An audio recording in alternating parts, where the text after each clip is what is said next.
আসসালামু আলাইকুম বন্ধুরা, কেমন আছেন? আশা করি ভালো আছেন। দেখেন, চমৎকার একটি ভিডিও নিয়ে আসছি আপনাদের মাঝে। ভিডিওটি প্রথম দেখে থাকলে অবশ্যই শেয়ার করবেন এবং লাইক কমেন্ট করবেন। এই পাইপগুলো কি মনে হচ্ছে আপনাদের?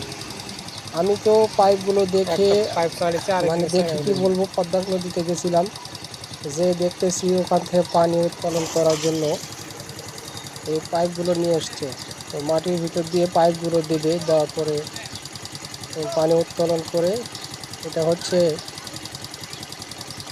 বরিলের এলাকায়। এখানে দ্বীপ নাই, বরেন্দ্র প্রকল্প থেকেই সম্ভবত করতেছে এগুলা। তো এক একটা পাইপ নামাতে কত কষ্ট হচ্ছে দেখেন, মেশিন দিয়ে নামাচ্ছে ট্রাকের থেকে।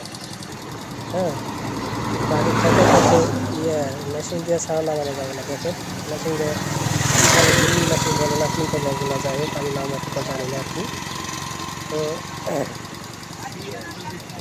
দাঁড়িয়ে থেকে মনে হলো যে একটু ভিডিও করি, দেখে ভালো লাগতেছিল।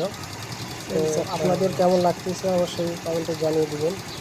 এবং এরকম মোটা মোটা পাইপ যদি প্রথম দেখে থাকেন, অবশ্যই ভিডিওটা শেয়ার করবেন।